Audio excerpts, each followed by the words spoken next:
the field, and it was a direction the market was going. So if you know Eamon, he's on faculty at UCR, and Shalindra is also got his PhD from UC Riverside.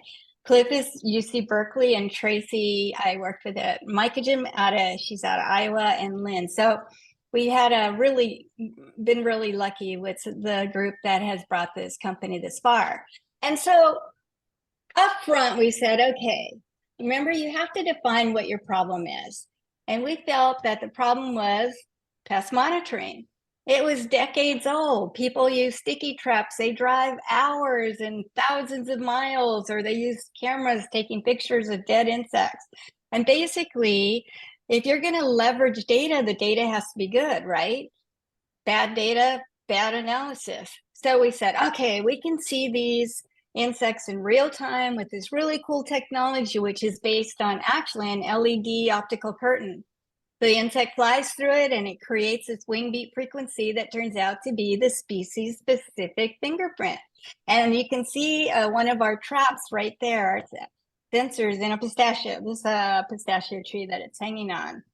So we said, okay, we think that the future is going to be labor, which is the #1 issue in farming right now. The ability to detect pests in real time.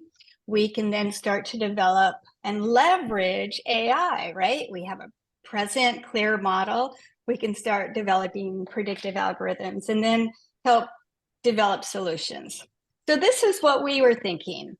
And we went out and started identifying customers. So we said, all right, we already know, and this might be different from what some of you are doing, but there was actually already a small sector of ag monitoring insects. So it wasn't that we were going to create a new product in a new industry. It was we were going to replace an old one. So we felt that our target market were the growers, because the growers were the ones who were actually paying for pest management. Ultimately, they made the decisions. So we said, okay, who makes it, who pays for it, and who actually practices it? And where can we find these people?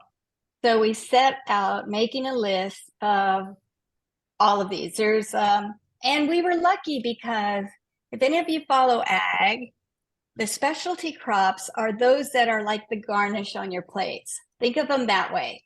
If you just want to eat rice or wheat or corn or soybeans, those are field broadacre commodity crops. But what really, I think, makes eating exciting is the diverse options we have. And 80% of specialty crops are grown in our backyard in California. And these are those high value crops that people will pay money for. And in fact, these crops are quite valuable on a per acre basis. And much of the new technology developed in ag goes into these crops. So we started identifying specialty crops in California and making calls. Okay, so here's what you really have to do when you go out and start talking to your customers. You should know more about your customers and their business than they do. So if we identified the PCAs as one of our groups, we need to know what the PCAs did. So unfortunately, we had a PCA on our company, but still, you need to learn as much about them as possible. If you're going to talk to ag service companies, we had to read about Wilbur Ellis, Nutrien, Simplot, and then also we were interested in the companies that provide products, right?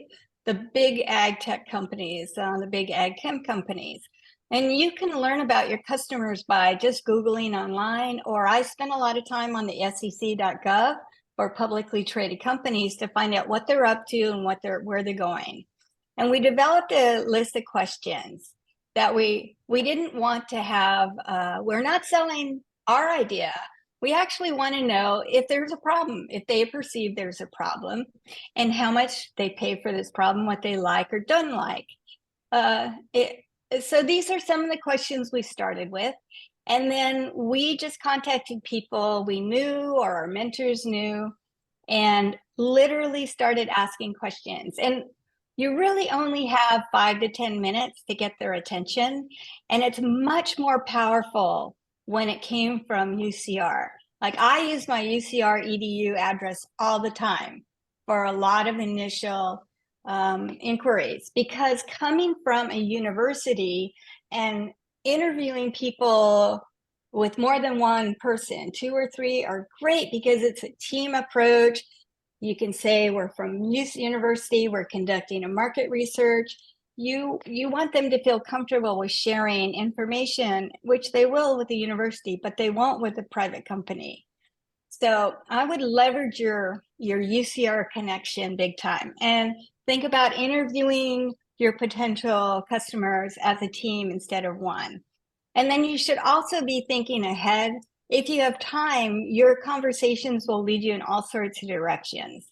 And don't forget these people. They're your friends, and you might want to talk to them again. So that's what we started out doing. And do you remember that first slide I showed you about what we thought our customers were going to be? So it turns out that indeed, our growers and PCAs and farm managers are what we call direct customers. They use that information in real time to make real-time decisions on whether to treat or not. And they don't have a lot of time to spare. You have to make those decisions quick. You only get one bite of the apple, and if you miss it, that apple's not going to ever make it to be a very good one. So they have a time constraint. But what we found out is that, like other companies that gather data, lots of data, there are enterprises that want to use that information to help their business. You can think of the ag service companies, maybe positioning ads in real time areas where you can predict an outbreak. You can now see crop insurers maybe starting to underwrite some of these crops where the pest uncertainty is removed. We saw opportunities in invasive species programs. So there was a bunch of these business enterprises that support growers that were also interested in our data. Think of the Google or the Amazon or the Apple type of business, right?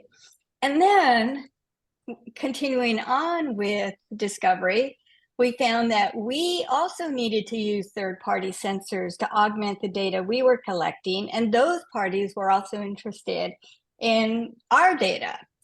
And then we found a bunch of new customers through our customer discovery, and we're still conducting it. It's an evergreen type of business. So I didn't want to take a lot of time, but on this, because I did want to address your questions. Here's what we found. And you can see we first started with what is commonly known as confirmation bias, right? And we ended up with a totally different customer pool, so to speak, which affected how we market and also how we price our product. So I think what it helped us to do is really understand our market. Ag is a market in transition. We are literally going from John Deere tractors to Google AI analysis of climate, right? Climate Corp, something like that, where you're merging what's happening in real time in the field with what could happen through AI and machine learning. At the same time, we still have to feed the world. We still have 8 going on 9 billion people. So we're still going to have to figure out how to grow these crops sustainably. So there's a lot of pressure coming in from different directions, which I think AI and machine learning, as well as robots and autonomous sensors, can address. We found that conferences are a really great way to meet people. When you think about it, you have 100, 200, 300 people, maybe even 40 or 50. It's just more than one. You get to meet face to face. Your speakers are there to share their opinion, and they want to talk to you. And you can run into people in the hallway that you would never see in any other place, or maybe never even get a phone call with. So I would, any of your specialty, whatever you're in, check out the conferences, and you could save so much time by going for a conference and also travel. So we found our customer assumptions needed to be expanded, which we did. And here's a big light bulb is we have a lot of initials after names. I don't know if you noticed, PhD, MBA, all of them. As scientists, we like a lot of data, especially as computer scientists. And next to computer scientists, the group that needs a lot of data are the bug people. We have a lot of bugs. So we thought we needed to give our customers a lot of data, but it turns out they didn't want data. They didn't care about data. They don't want to know whether there's 1 moth or 10 moths. They wanted to know what that means. So are those 10 moths going to cause me problems? Are they going up? Are they going down? What is the economic impact? And then going beyond that, they want to know what can they do. So they wanted us to provide not data, but what they could act on and what could be used, what solutions could be provided that would enable them to produce a crop and make money. It all comes down to money. So we had to integrate, and we are integrating information not only on the crop productivity and crop phenology, but also market information. If almonds sell for $1 a pound, you're not going to make the same decisions you would make if almonds are selling for $2.50 a pound. So we really had to think further downstream when we looked at these solutions, because the only reason they're managing pests is so they can make money and that their commodity meets the criteria for a good product. We also found out, unlike SaaS products, I don't know if any of you are in the SaaS business or the app business where you can debug in real time. In ag, they have long memories. And we kept getting stories of why this product failed or this product failed or this one doesn't work or this. So we needed to make sure that we could provide a product that worked and that was simple. And that affected our user interface as well and how we connect to the cloud. We also did some pricing sensitivity studies and found also that even though integrated pest management, by the way, UCR was one of the original campuses where integrated pest management and the concept and practice was developed back in the 60s and 70s, that the ag community had largely forgotten some of the principles because of the plentiful availability of synthetic pesticides. But there's a new push. I think you all hear it every day, probably in the news about sustainability and regenerative ag and all of these. But, you know, we've been practicing sustainability since we first started agriculture in Mesopotamia 6,000 years ago. So it's actually not a new term, but the concepts need to be tweaked for the modern age. And the other thing that we found so useful, conferences or just in the field, is customers still like to meet face-to-face. The ag is conservative, but I think it's probably true for a lot of the other areas that you guys are in. And we've also seen a transition in agriculture from the older growers to now their children who are more in tune with doing more research. They're also starting to buy more ag products online, which you never used to see before. So by meeting face-to-face with the customers and sometimes multi-generations of family farmers, you can see these trends much more easily. And like I said before, customer discovery is an evergreen process. We went back to many of our interviewees that we several times, and we still asked a lot of questions, but by the time we were talking to them for the 4th or 5th time, they were starting to get the idea that they were asking us why we were so interested. But through the first series of interviews, we didn't tell anybody we were developing a new product for monitoring. We did not want to bias their responses to us. We were genuinely interested in whether they thought it was a problem, what they wanted the solution to look like. And I will tell you this, what I just presented in the last 10 minutes or so took 4 years, and it's still ongoing. The market's still changing. And if you're going to, you might have to pivot even as we did. So that's actually all I have to present. I know I went through it fast, but happy to take questions. And also, I guess I went too fast for you to ask questions. That's how I was doing it. So that's what I have for you. Thank you. Perfect timing, Leslie. That was awesome.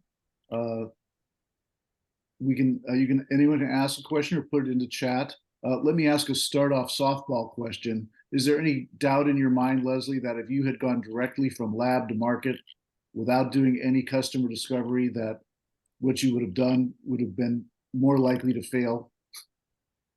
Yes. Well, for two reasons. We didn't have a product that was robust enough to perform in the field. We had a concept that worked. The prototype worked, but it had a lot of design flaws that we could only see through a few years of testing. You cannot go out with a product with a high % failure rate. The second thing is, I think by doing the customer discovery, we were preparing the industry a little bit more for the next generation of whatever tools were there. They'd already started to see some that were camera-based, which was actually a technology we tried in the 60s and 70s. And taking pictures of dead insects on sticky traps really didn't solve the problem. So it was also, in doing the customer discovery, we touched bases with key researchers in the field. Now, you wouldn't normally think that people doing research would be your customers, but in fact they are, because they're doing research in the field you're in. And it turned out that one of them was so taken with the idea when he got to know us a little bit more, and again, it helped to be from UC Riverside, that he ended up being what we call a key opinion. He was already a key opinion leader, but he spent a lot of time helping us evaluate the flight sensor, which is what we call our little sensor. And so you never know where your advocates and your champions are going to come from, and you're going to need to find them when you're in a new field. And this is a great way to find them. Thank you, Leslie. Dimitri? Yes, good evening. Thank you for the great talk. I have a couple of questions. The first one relates to the last few words that you said, that the market is still changing. Can you clarify that exactly? Yes. So when you look at ag and you think of the future of ag, everybody's talking about AI in ag. So how are you going to use AI in ag? You're going to use it on John Deere tractors, right? It's already being used. And you're going to be able to use it for predicting how your crop's going to grow, when to fertilize, when to water, when to treat, all of these things that are really labor intensive and analytically intensive. And it's all going to be integrated in what's called a farm management system. So currently, when you think about farm management systems today, they're all what we call the fixed assets, right? Your field is not moving, your plants are going to be, your trees are going to be there for 25 years, your irrigation equipment set up. What are the variables that make or break your crop? So you have no control over weather, but you can help predict weather, and in some cases use wind machines or other things to moderate the temperature change. But the other factors that go into productivity are what we call the variables. And those are things like NPK, your fertilizers and nutrients. Those are how well you manage your disease or rodents or insects or weeds, right? And water. So if you look at that cost of actual in production, that's where a lot of sensors are going in. The other places where you see labor is in field crops where you have herbicide, a lot of herbicides being used, and then you have labor, right? Weeding. I don't know if you've been in Yuma or Southern California, Salinas, but we'll often use 10 laborers an hour per acre to weed a lettuce field. And so your newest robots are coming out in those areas where immediately, yeah, this mechanical robot weeder costs $160K, but guess what? We can pay for it in 3 years. Right. So you're now looking at ways we can reduce labor, which is the biggest input. Water we're working on through breeding or better water management with the water sensors and all of these tools. There'll be less guesswork in the future, less labor, more analytical. So it opens up a whole bunch of jobs for people who like to integrate information. So as a non-ag person and to play the devil's advocate, for me, when you mention market is changing, what comes first to mind is, of course, climate change and the fact that new bugs will come, new pests will come, and you might not have the wing frequency. And how do you adapt your tool to these new bugs? I think that's a huge variable. It is a huge variable. And in fact, we import and export pests worldwide now. So we always, right, we have the fruit flies are always invading, spotted lanternfly, gypsy moth is coming our way, Japanese beetle. So, and then we export our pests. Our native American Colorado potato will now infest all potato growing areas of the world. Our rice water weevil is, so it's a free exchange, so global citizens. So what we have done is we have set up collaborations with entities around the world to test on their insects. So, for instance, great berry vine moth, we're working in Spain. There's a tomato pest that's also in Spain and South America. Once our sensor learns the wing beat frequencies of those insects, no matter where that sensor is set up, it can detect it. So we also know that the management of invasive species is really poor in the United States.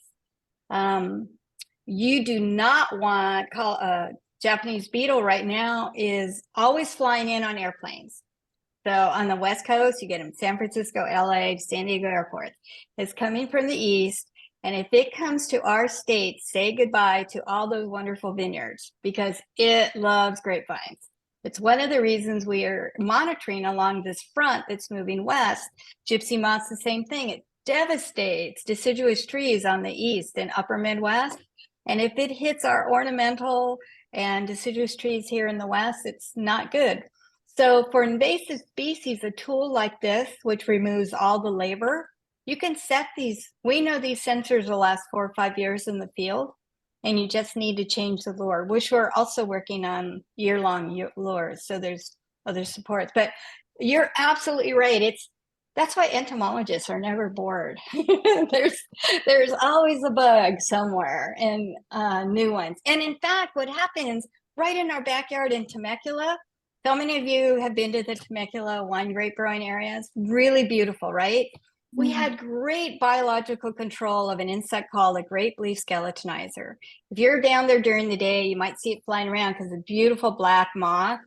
The daytime flyer, and we had it showed up 40 years ago, native to Southern California, got it under control with a natural disease and parasite.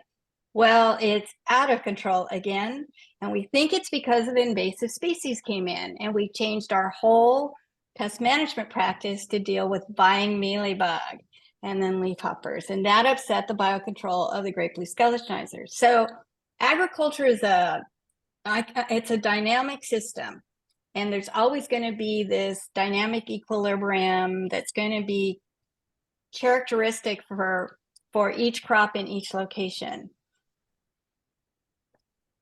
So next time you guys go to Temecula, and if you go in the daytime and you're in the vineyards, keep an eye out for that moth. It's actually a really pretty moth. We have time for one more question.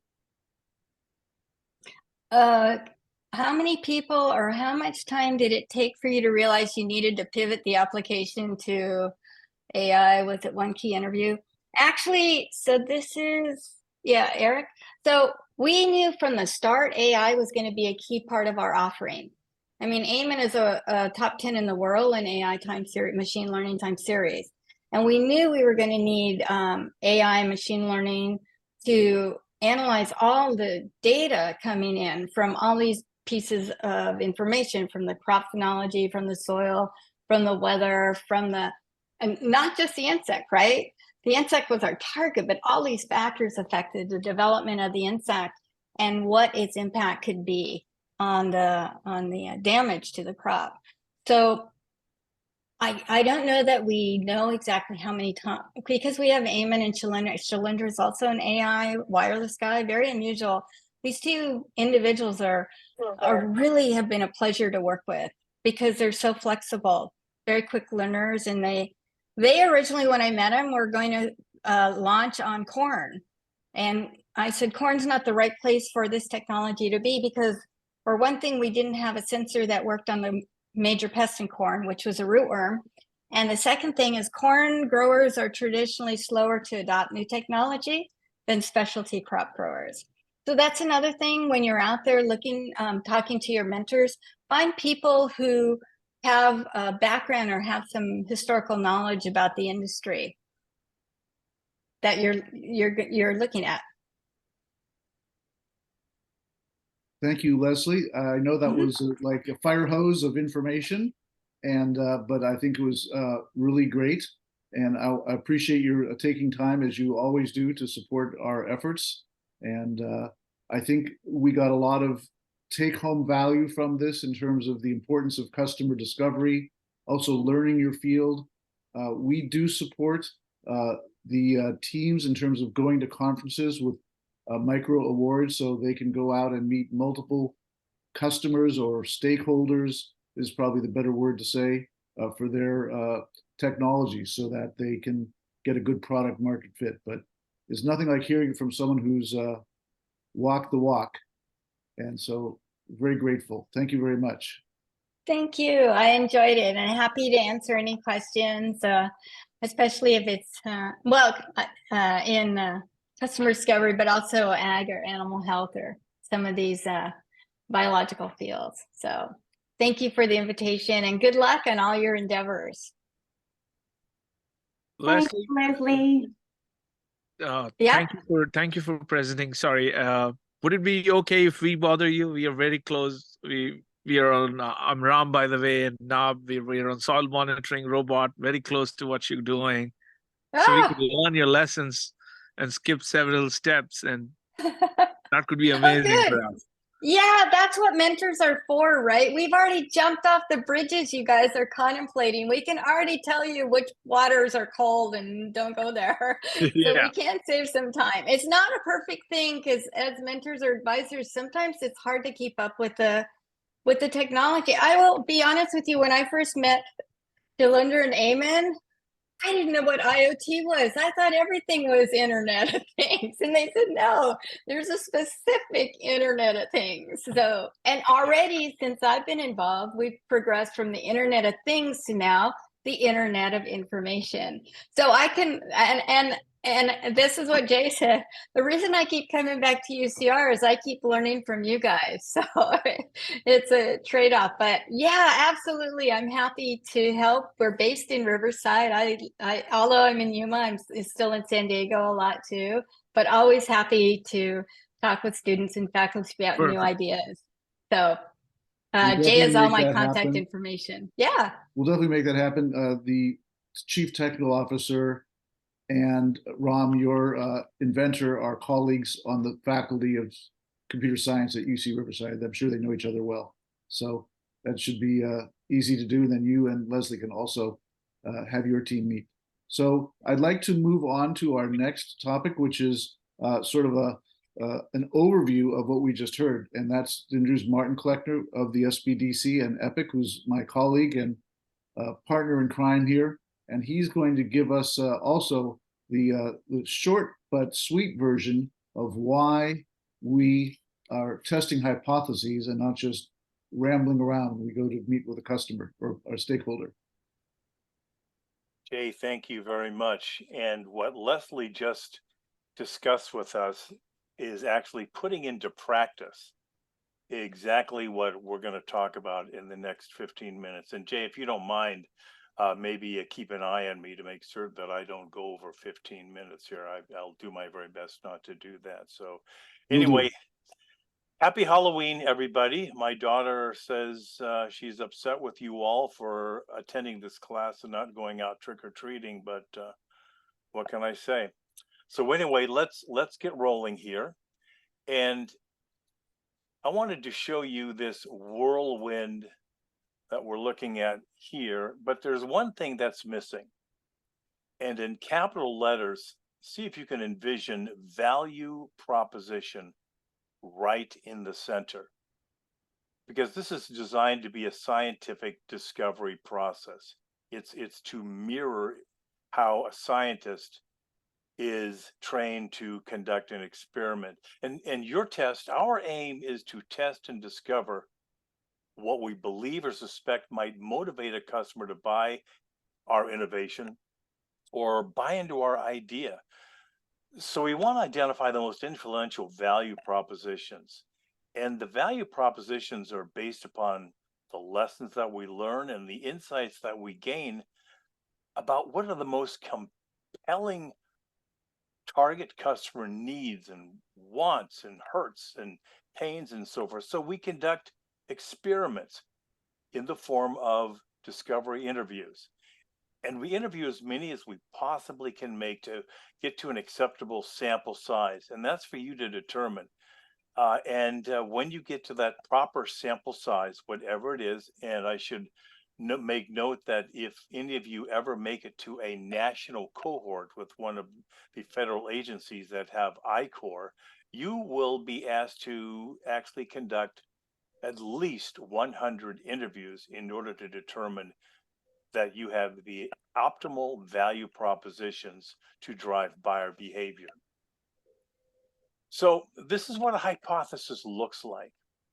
And it's based upon thoughtful, educated guess and cause and effect. And it looks like this. But I want you to think about not features and benefits, but what about the impact, the true impact of your innovation and the value that it delivers to your customers, such that they'll be able to achieve, accomplish, do something, receive something that to date they have not been able to obtain. The value means a lot more to them than simply a feature and benefit. So don't think about features and benefits. Think about something that is more innately valuable to them. It can be personal. It can be emotional, a feeling. So what you want to do is discover that motivating value. And in order to do that, you've got to conduct experiments to test your hypothesis. And this is generally the structure of the hypothesis that we can do. And so this is what we're asking you all to do, and it can be in two formats. If then, we don't really pay too much attention to null, or I believe statement because of something. If you take a look at the in the black, the if a solution, so forth, mentally line out, use the solution, because I'm going to try to discourage you from doing just that. Think about if a software reduces accidents or a certain percentage or miles per gallon per goal or something like that. What I really want you to think about is, well, so what? I want you to peel the onion. I want you to dig deeper. I want you to understand what really would that mean, your innovation or your new product mean to the customer. And I want you to ask, learn, and gain insight. Another example would be, let me go back just a tad here. I want you to also think about avoiding something that a lot of us make a mistake about, and I wanted to jump back on this because it's an important point. And that is, a lot of us will fall into a habit of saying, if our innovation does this, or it enables that, then the customer will buy it. That will not inform you enough about what is really motivating the customer. I want you to dig deeper. What does this really mean to you, and what does it really mean to the customer? What happens if you don't have this ability or this capability or this capacity? What are the consequences? What are the repercussions? What are the ramifications? Remember, this could be personal, and these decisions can be emotional. So ask, so what, a lot, or why even more. To learn a valuable lesson or to gain insight into what really drives your customers' buying behavior, ask that question a lot. And we'll talk about that a little bit further. So when you create your hypothesis to confirm these questions below, I want you to dig a little bit deeper than the questions that you're looking there. Is there a problem? Sure. But why is it a problem? And so what if that problem occurs? And who has that problem?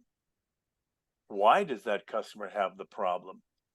And keep asking yourself over and over again when your interviewee answers a question, don't necessarily accept the answer as is. See if you can peel the onion. See if you can dig deeper. So what if that happens to you? Or what if that will not happen to you? What does that mean to you? Really dig deep. And sometimes you've got to peel the onion 2, 3, or maybe more times. Take a look at question 3, for example. How large or significant is the problem? Well, ask yourself or ask the customer, well, why is it a large problem? Or so what if it's a significant one? Why is it significant to you?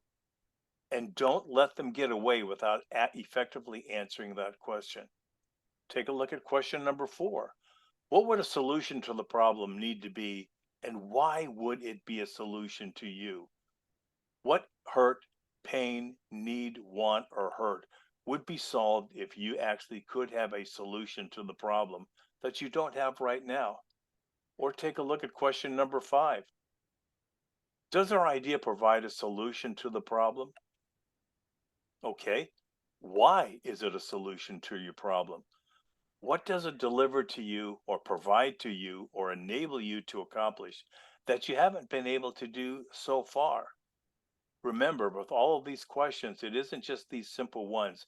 Every one of them is asking you to peel the onion, dig deeper, do that archaeological dig, because when they answer this question to you, it probably, in all likelihood, is not going to be sufficient in order for you to truly understand what are the most impactful, the most compelling motivations to drive behavior and why they will be making a decision to buy your innovation or buy into your idea.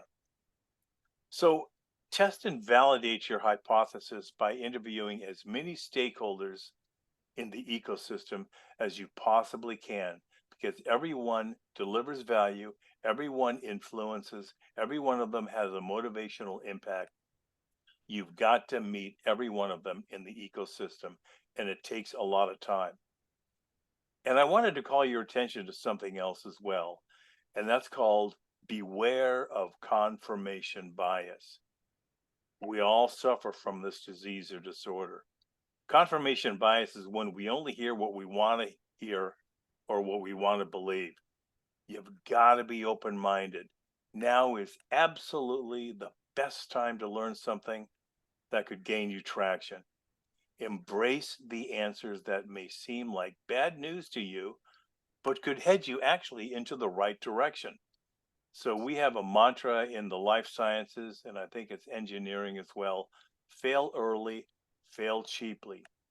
Not really failure when you have to pivot at this particular moment in time. That's actually a success story, because now in more likelihood you're going to be heading down the right path, that if you did not accept negative news or what you may perceive to be as disappointing news, you might be heading down the wrong path and headed toward ultimate failure, which is the last thing that you want to do. So take a look at this hypothesis and do your market research as well. It's really important.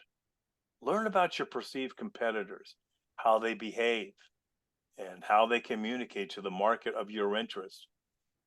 Don't insult yourself, and especially don't insult us by saying, oh, but Martin, there is no competition, because the prevailing state of the art is, at the very least, could be your foremost competitor. Keep in mind that most of us as customers, we don't really want change. We'll resist it if we possibly can. So especially if there's any uncertainty whatsoever about your innovation. It's not a field of dreams. I hate to disappoint you. There may also be another type of solution that you may perceive as not being a competitor, but just because it's not a direct competitor doesn't mean that it can't effectively fix the problem. So be aware of that. Be aware of what the competition is doing. Be aware of how the market is responding to the competition. and be aware of how they communicate and why they communicate in a certain way, because they probably went through the same discovery process that you are about to go through, and they have learned how to effectively communicate, motivate buying behavior. Do the same thing. So that being said, what I'd like you all to do is think carefully about the value propositions that you want to test. Okay?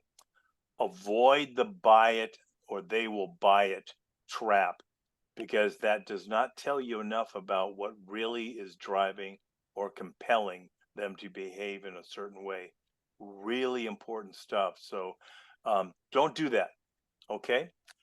Think about how your innovation in the hypothesis that you're going to test actually will change their lives personally, professionally, maybe even emotionally, and how that will impact how they'll be able to do something that heretofore they have not been able to accomplish. So, with that, let me wrap up here, and I hope I complied, Jay, with the 15 minutes. I kind of marched through there pretty quickly. These are about the scariest two photos that I could come up with for Steve, Sharp and Art Salyer. But Steve and Art, if you're ready to go, I can stop sharing. Or, by the way, if I do have enough time, Jay, I can probably answer a question or two as well, if you have any. Well, we are up against the gun, but I will Okay. ask if there's any urgent question that can't wait. But I think these are pearls of wisdom that Martin has shared with us. And I think really the key point is when you're creating hypotheses, the point is to learn something you don't already know and stretch yourselves a little bit. Don't ask a question you already know the answer to, because what are you really learning? And or worse yet, you might become biased and just proving yourself that you're right. And at the end of this class, we're going to be pitching to a group of investors and other interested parties. And I can tell you the question they're going to ask is, what did you learn? What did you learn that you didn't think you would learn? If your answer is, well, I just confirmed everything I thought about this product or this service, that's saying you really didn't learn a whole lot, and that would be unfortunate. So Actually, Jay, to underscore that, and I've experienced this many, many times, and many of the mentors here as well. I've been in more deal reviews than I can ever remember. But no matter what template you're trained on, the investors ultimately ask three questions. Number one is, what is your business model? Number two, how did that business model come about? And number three, what traction have you gained with that business model? And if you can convey to them the story of an effective and optimal customer discovery, they're going to be motivated and influenced and think more highly of you than if you did not do that. So anyway, for mostly Perfect. humanitarian reasons, I'll stop yakking, and I guess we'll hand it over to Steve and Art to actually put to practice in a mock Yes. session. Yes, and Martin also, like Leslie, is available for consultations and is working at UC Riverside. And so that's great. But for now, I'd like to introduce two of our most valued mentors and instructors, Steve and Art. Steve Sharp and Art Salyer, who you both got to meet last week. So guys, I'll let you take it away. And one is interviewing the other. So pay attention to see who's interviewing who and how well they do or don't do. Jay, how much time do we have? 15 minutes. Got it. Okay. We'll get started. Art, you're on mute. Hey, Art, how you doing today? It's nice to meet you. I got your name from somebody. I don't remember who it was, but they really recommended you highly. I just don't remember their name, but it's nice to meet you, and I'm sure you're happy to meet me today as well. I have just a little bit of time, Steve. So what's on your mind? Well, by the way, how about the Dodgers in the playoffs? Can you believe how they got knocked out so early? I'm thinking when we listen. I have a lot of time, so tell me what you want or what you're selling, or I'm doing this as a favor. So hurry it up. Well, we've got a technology that's unbelievable. I'm going to tell you all about it today, and then maybe when you start buying a lot of product from us one day, we can go to a ball game together. That'd be really great. I'd love to do that with you. What are you selling, Steve? No, well, we've got the best water system. I just want to tell you a little bit about it. I'm sure that, you're going to be eager to buy a lot of it from us pretty quickly, but tell me a little bit about what you do and tell me, who are your competitors and how much do you pay them for what they do? And, things like that. Please let me know. Well, we've got a number of competitors, but most of the stuff is proprietary. So I wouldn't want to, why do you want to know that stuff? Oh, you can trust me. It's no problem. Who do you work for, Steve? Oh, I'm a student. I'm a student with Riverside. Don't Riverside.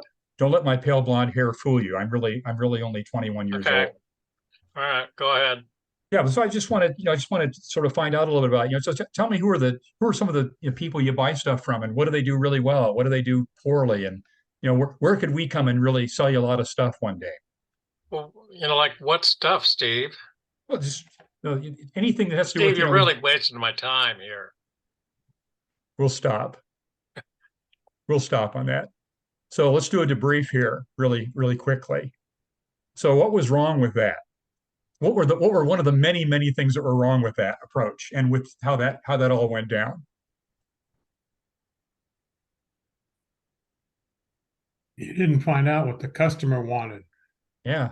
In fact, I wasn't even able to let him know how I knew him and how I even found about him. And when I referred to the referral, I didn't even know their name.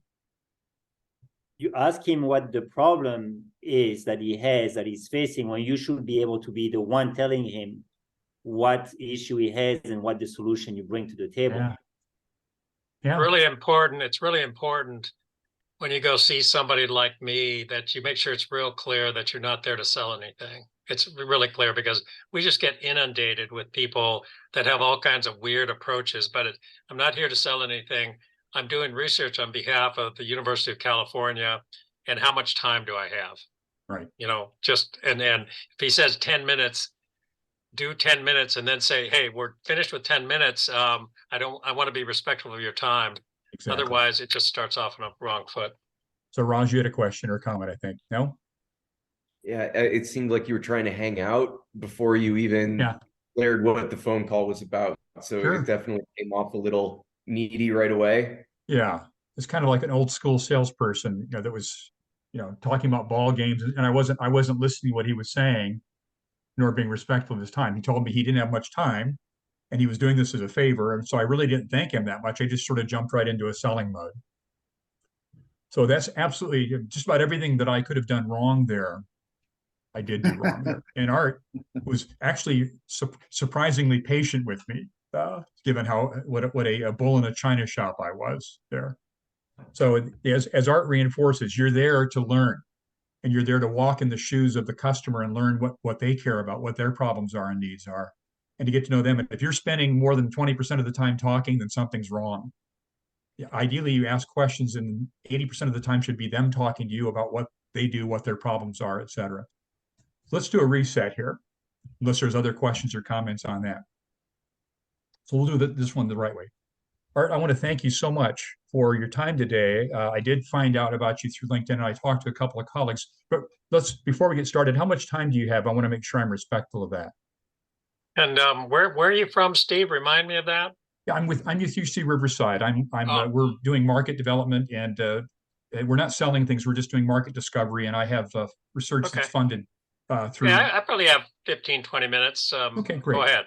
Well, if we get short on time, please tell me, because I want to be respectful. But again, thank you so much for the time today. And I noticed that you're with Park Wab Energy Sensor, and tell me a little bit about, in your business and in your role, a little bit about what you do and what some of the biggest challenges you tend to face in your normal day are.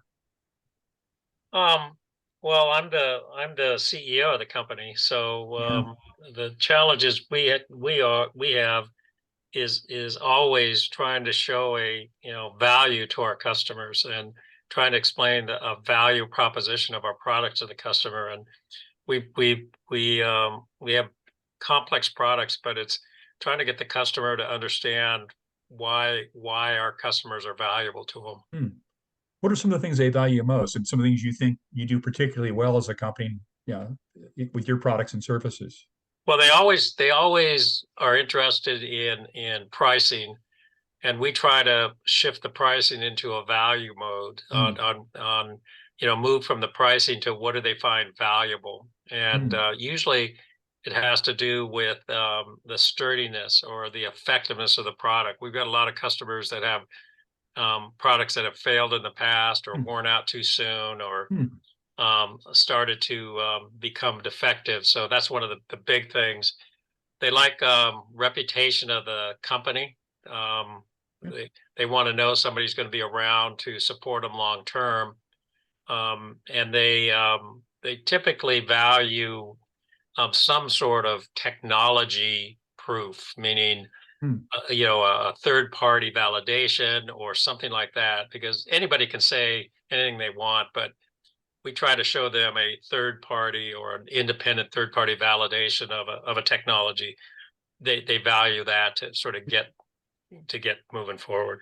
You mentioned failure modes are really a problem at times. Can you characterize some of the most common failure modes and sort of what you do about them? What your methods are to resolve a failure or a problem in the field? We studied it a lot. A lot of it has to do with the ruggedness of the product itself and the components that are in there. We tend to have certain components that are a little proprietary to us that tend to fail earlier than others. So we're constantly looking for replacement parts or replacement suppliers for these high wear points. There are certain parts in our product that seem to wear out faster than the overall product. So we tend to study those and work on improving their wearability, so to speak. Do you have any kind of an idea of what those failures and the corrective actions, what those cost you in an average year? Kind of what portion of your budget goes towards things like that? Well, I can tell you that we budget about 3% of sales, thereabouts 3 to 4% of sales per year for warranty things. Now, that's not all product failure, and I don't want you to think 3% of our products fail, but when it comes to managing those things and the cost to manage warranty, so it's a fairly significant thing that we're always working on to try to reduce that. But right now we budget about 3%, and we're trying to beat that. If you could make a big dent in that 3%, dramatically improve it, what would be a meaningful gain there that you'd say, wow, that would be really, really meaningful to us? If we could... Careful for the slippery bed. I think half of 1% would be in our business without disclosing our sales, which is proprietary or private. But half of 1% is enough to justify a lot of work and a lot of investment. When you think about these sensors that sometimes fail and cause you the most headaches, if you could think about a perfect solution there, what would that look like, you think? Perfect solution would be a sensor that lasts 5 years under normal use that I can guarantee for 3 years. Great. Hey, are we doing okay on time? I just have another question or two, but I want to respect your time and make sure that I'm not overstaying my welcome here. Well, you're probably getting into some technology pieces that I'm not really qualified. So perhaps I could introduce you to our product development, our engineering guy, or a person that's a little bit better. She's really knowledgeable about failure modes and stuff like that. And I'm happy to introduce you to her. Thank you. That'd be fantastic, Art. I'd love that introduction. And we can do that. So we can stop now. Yeah. You can stop now. But you can see that there's a little bit of a different approach and a very different vibe that Art and I had in that discussion. So what are some thoughts on that? Ben, you had your hand up. Well, I was fascinated by we don't really know what the product is. So the whole conversation was at what I would call a mid-level generality. But maybe more important than the level of generality is that brought to the surface the properties of the product. I mean, it could have been delicateness rather than robustness, right? Sure. But it's those concepts right that we're most interested, I think, in the the relations between those concepts and the relationships between those concepts in the market, I would say. The key thrust is you want to find out where the customer has pain and what are some of the pain's dimensions and what does that pain cost them? And Art was great about saying, hey, we have a 3%, we allocate 3% for returns and so on. If we could reduce that by half a point, that's huge. Well, that gives us a target to shoot at now. If we through better designed products and processes can reduce their returns by 0.5%, that's a big deal. He's already basically told me, here's what it take. But then I also didn't bore in on all the technical stuff because he said, I have a technical person that might be able to answer some of the more technical questions for you. So again, you thank them for that and you pursue, that other avenue where you get a little bit more technical perhaps in a later discussion. Other comments or thoughts on it? Are there anything you'd want to highlight again, Art, over and above as we engaged? Yeah, the whole point is, and Jay made this point earlier and Martin did as well, is you don't want to lead the witness. You go in talking about their problems and walking in their shoes, not going in pushing a product down their throat or going in with an agenda. You want to go in and listen and learn. I think another signal always that you want to listen for is the word proprietary, trade secret, confidential, because that means you're nudging into something that's in the uncomfortable zone. And you want to pull back real fast, because if you keep drilling in on that, they're going to say, wait a minute, I'm not going to tell you that. So I always say, oh, I'm sorry if I'm getting into proprietary stuff. That's not my intent.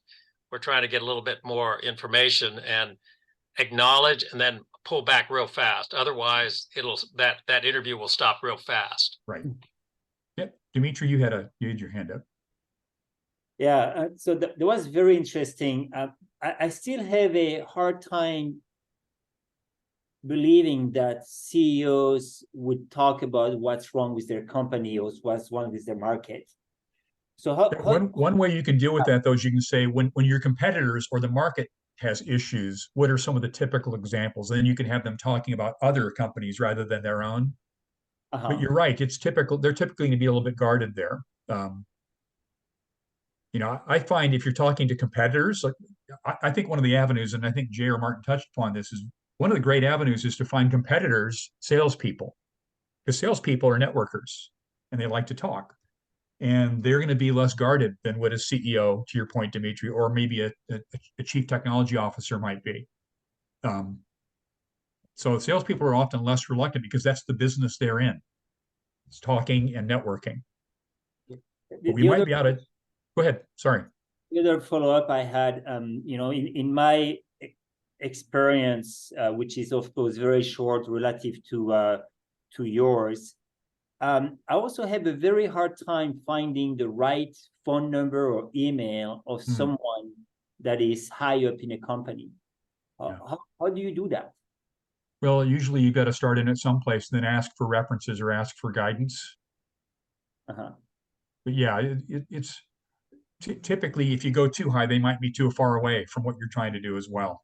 You certainly, I think, typically want to avoid purchasing because they're usually just looking at price. You want to get to people that are involved in product design and product engineering, ultimately, and the technical people, but you don't want it to be just a technical dialogue. You want to be a discussion about the problems they have, their biggest problems, and what keeps them up at night most. There is a gatekeeper usually. I mean, from my experience in trying to reach out to companies, the gatekeeper say, well, we'll call you back when he has time or when she has time. Just got to persevere, and you just got to be ready to talk to anybody at any time. Sometimes the best interviews happen unplanned in the moment when you're at some show or you're just out and about. If you're a CEO, you have a 24/7 interest in how people use your product and what problems they have. Best card that sorry, Steve. Oh, please. The best card that I used is always make sure you're speaking on behalf of the university or you're using the University of California, because it has some prestige and CEOs will want to respond to that just because it is of something like that. If you don't identify that, then they're going to pull back or they're going to be more overly cautious. Doing research on behalf of the university is much more easier, and it's in fact that's what you're doing. So it's not something that you're being dishonest about. You're doing research on behalf of it, and they're always interested in that. The other thing you might always offer up is, I'd love to keep in touch. I always, let me send you kind of some of our information because they might be interested in what you come up with. Sure. And then I always make sure I ask, is there somebody else that you could recommend that I talk to inside your company or outside your company? And then could you introduce me to that person? Right. Always ask for one more person. Always ask for one more person. So Doug, you had your hand up. Yeah, Doug, you I get the think- last word. I think getting past the gatekeeper is a skill that's really important to learn. And as Art said, the first thing you want to lead with is I'm working with the university on research. And the second thing is, and this is important, can you help me find out who I should talk to? So, but ask for help. By asking for help, that sometimes will lower the guardrails and they'll be more willing to talk to you than if you just kind of blurt out what it is you want to do. So remember that. Can you help me or will you help me is an important thing to say. Great. Thank you, Doug, and also thank you, Art and Steve. That was really good and really bad, but it was intentionally bad. So I really appreciate that from both of you. And so let's now break up into our breakout sessions where you, the participants, are the stars, and you get to give your presentations and get some feedback from the mentors.